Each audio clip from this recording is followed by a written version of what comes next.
Segundo bloco do Sabatina desta semana, nós estamos discutindo os reflexos da estiagem no estado.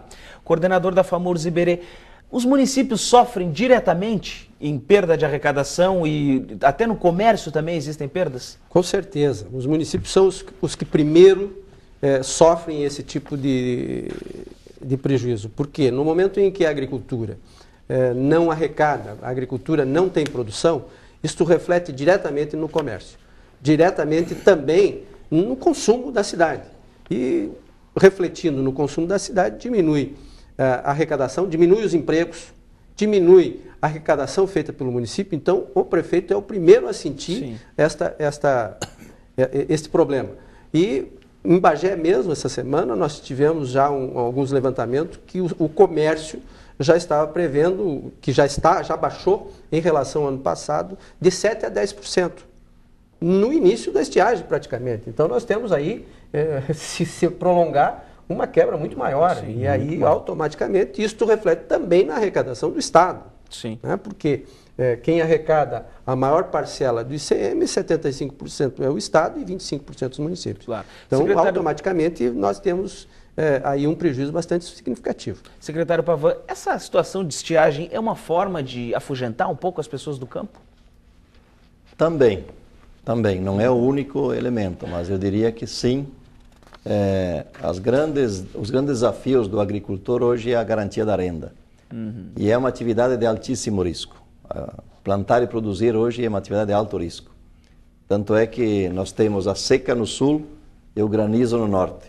Tá? Já tivemos vários eventos de granizo na região mesmo de Erechim, Vacaria, na região de Lagoa, Vacaria, aqui na região da Serra por duas ocasiões. Então, a atividade de um risco muito elevado e de um retorno limitado, diríamos assim.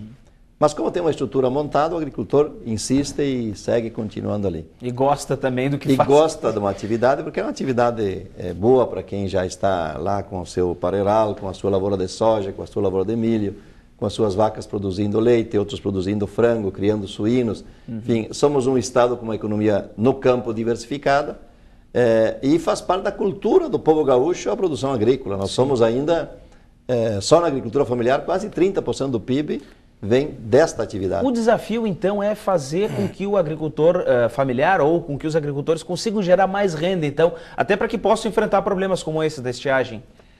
E aí não é uma questão simples. Eu acho que nós temos que nos dedicar muito ao tema da pesquisa, porque eu acho que esta região sul, nós não podemos achar que só com a irrigação vamos resolver o problema da região sul.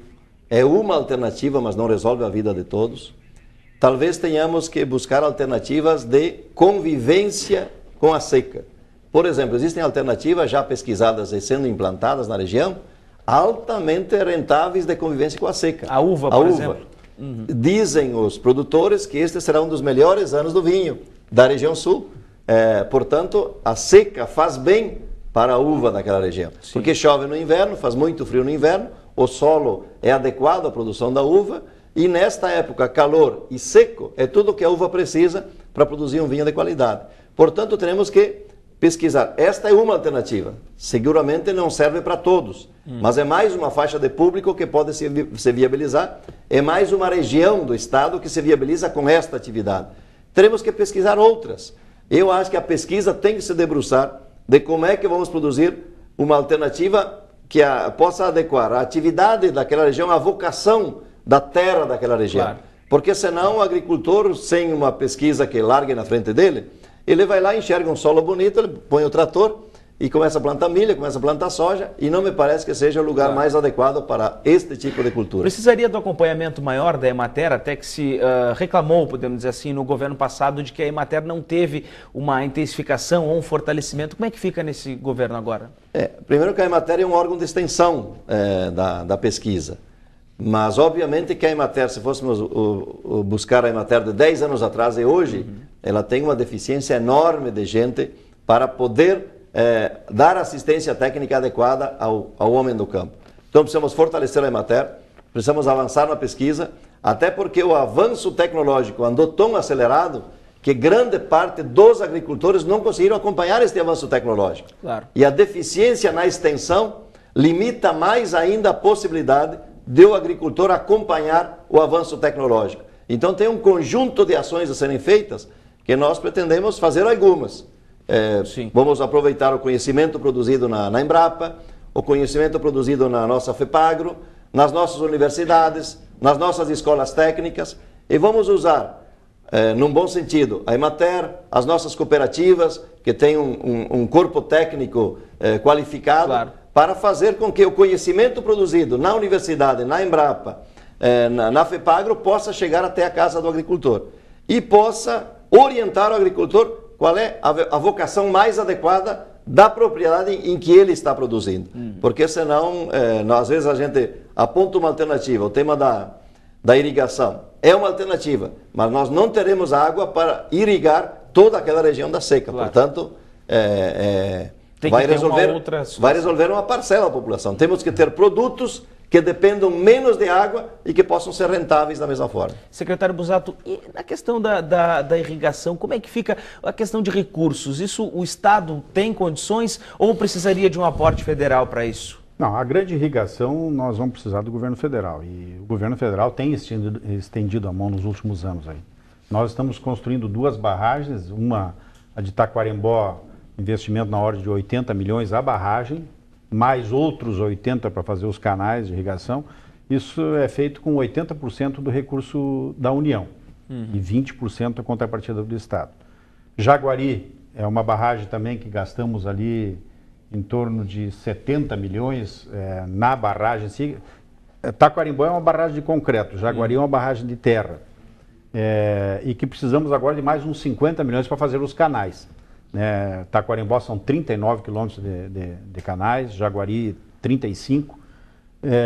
Tudo isso com recurso 80% federal, 20% do Estado. Os açudes, cisternas, poços artesianos, esses são praticamente recursos do Estado que nós temos construído com parceria do agricultor, né? O agricultor também entra com uma parcela aí de 20% na execução. Os agricultores podem se unir, por exemplo, em cooperativas e dividirem o mesmo açude? Como é que eles podem proceder nesse sentido? Aí a demanda é que o IVAR vai detectar na secretaria dele, vai fazer esse trabalho de conversar com o agricultor e priorizar as ações. Tem regiões que o mais conveniente é um açude, o mais conveniente lá é uma cisterna. Então, o tipo de irrigação que nós vamos levar, isso a secretaria do IVAR que vai fazer essa política. A nossa é de levar as obras. Claro. Eu acho que o investimento em irrigação vai ter que ser a grande tônica daqui para frente no Estado. Nós estamos atrasados aí 50 anos em relação ao Nordeste, né? Só para ter uma ideia, a barragem do Rio São Francisco vai ser investida agora 12 bilhões lá. Com 10% disso nós resolvemos a grande parte da estiagem do Rio Grande do Sul. Porque os próprios especialistas já dizem que o Rio Grande do Sul tem que se acostumar com a estiagem, né? Tem. Não, é uma política, nós temos que fazer uma política agora a médio e longo prazo. Eu estou elaborando um edital lá na Secretaria já para nós fazer um diagnóstico da seca no Rio Grande do Sul, para nós traçarmos um plano de governo para os próximos anos. Iberê. Por esse fato é que nós voltamos a insistir da separação.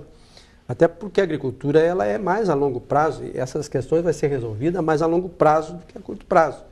Agora, água para abastecer, talvez essas 5 mil famílias de assentados que nós temos lá naquela região, que há um equívoco onde se foi assentado, que na realidade, para irrigar aquelas áreas lá, para a pecuária, ela tem um custo mais alto. Agora, para beber, água para consumo humano, que ela é mais barato, né? E mais urgente. Então, essas são as questões que nós temos que separar, né?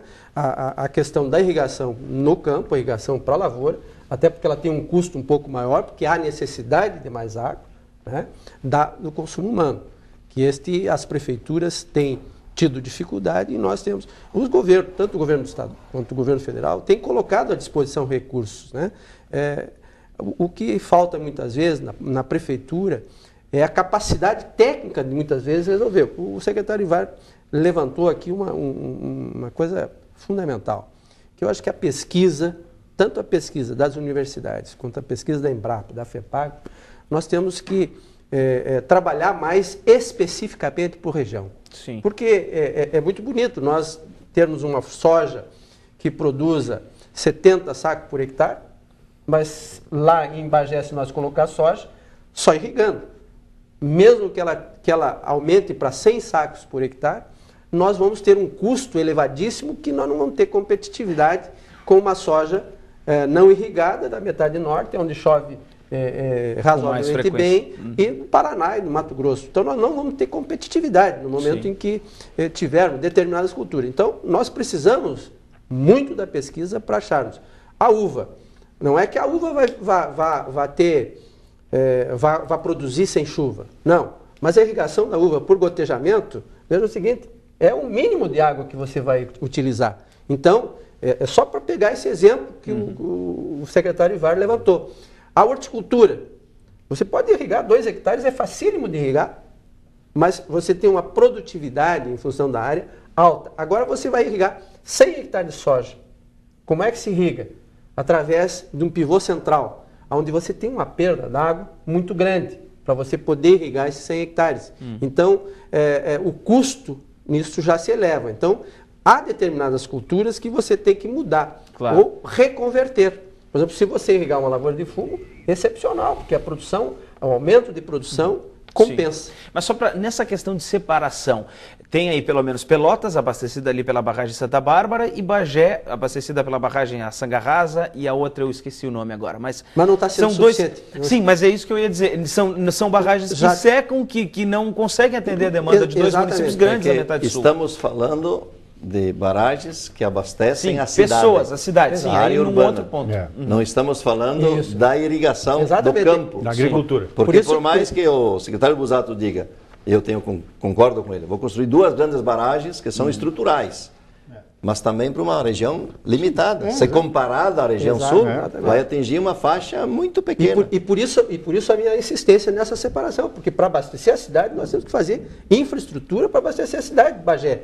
E lá tem ainda mais um aspecto. Nós temos uma região arenosa que ela infiltra muito a água. Né? E segundo o próprio aspecto do verão, que há uma evaporação muito grande. Né? Então, no momento, talvez para essas pequenas propriedades, você seja mais importante para abastecimento. Estou falando para abastecimento, não para abastecimento, a construção de cisternas, né? Que abasteçam o consumo humano. Né? Para irrigação é outra questão. Tá certo. Vamos fazer mais uma pausa nessa conversa, em seguida a gente retoma o assunto aqui no Sabatina.